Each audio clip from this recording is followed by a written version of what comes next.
Number 1079 اس clip میں قرآن پاک کی سورہ قصص کی آیت نمبر 55 سے 57 تک کی تلاوت، ترجمہ اور تفسیر قرآن صراط الجنان آپ سماعت فرمائیں گے۔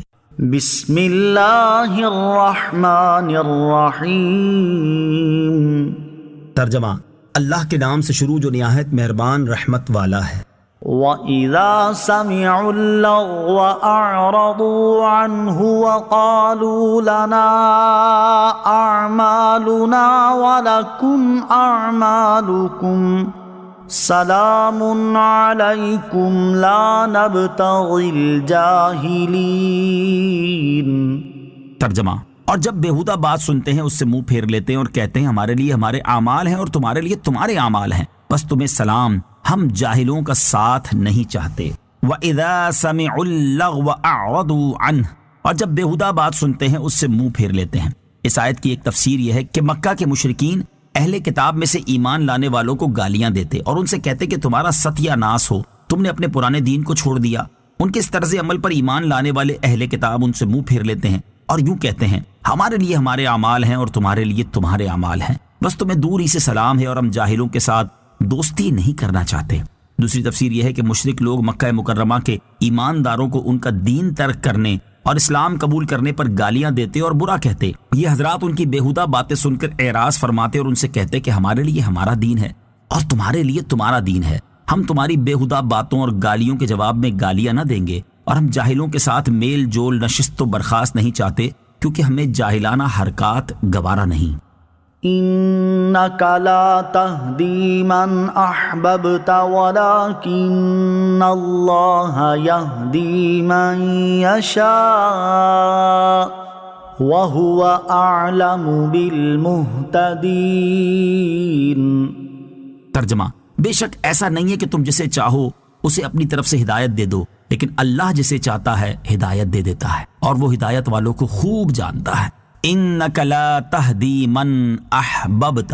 بے شک ایسا نہیں ہے کہ تم جسے چاہو اسے اپنی طرف سے ہدایت دے دو۔ مفسرین کا اس بات پر اجماع ہے کہ یہ آیت ابو طالب کے بارے میں نازل ہوئی۔ صحیح مسلم میں حضرت ابو ہریرہ رضی اللہ تعالیٰ عنہ سے اس آیت کا شان نزول یوں مذکور ہے کہ نبی کریم علیہ الصلوۃ والسلام نے اپنے چچا ابو طالب سے اس کی موت کے وقت فرمایا، اے چچا، لا الہ الا اللہ کہو، میں تمہارے لیے قیامت کے دن گواہ ہوں گا۔ اس نے صاف انکار کر دیا اور کہا اگر مجھے قریش کی طرف سے عیب لگائے جانے کا اندیشہ نہ ہوتا کہ موت کی سختی سے گھبرا کر مسلمان ہو گیا ہے تو میں ضرور ایمان لا کر تمہاری آنکھ ٹھنڈی کرتا۔ اس پر اللہ تعالیٰ نے یہ آیت کریمہ نازل فرمائی اور ارشاد فرمایا کہ اے حبیب علیہ الصلوۃ والسلام، آپ اپنے چچا کے ایمان نہ لانے کا غم نہ کریں، آپ اپنا تبلیغ کا فریضہ ادا کر چکے۔ ہدایت دینا اور دل میں ایمان کا نور پیدا کرنا یہ آپ کا فعل نہیں بلکہ اللہ تعالیٰ کے اختیار میں ہے، اور اسے خوب معلوم ہے کہ کسے یہ دولت دے گا اور کسے اس سے محروم رکھے گا۔ وقالوا إن نتبع الهدى معك نتخطف من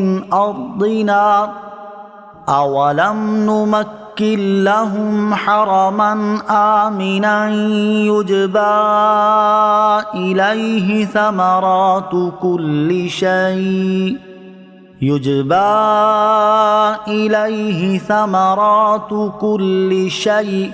رزقا من لدنا ولكن أكثرهم لا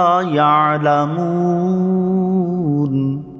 ترجمہ، اور کافر کہتے ہیں اے محمد، اگر ہم تمہارے ساتھ مل کر ہدایت کی پیروی کریں تو ہمیں ہماری سرزمین سے اچک لیا جائے گا۔ کیا ہم نے انہیں امن و امان والی جگہ حرم میں ٹھکانہ نہ دیا جس کی طرف ہر چیز کے پھل لائے جاتے ہیں، جو ہماری طرف کا رزق ہے لیکن ان میں اکثر جانتے نہیں۔ وقالو،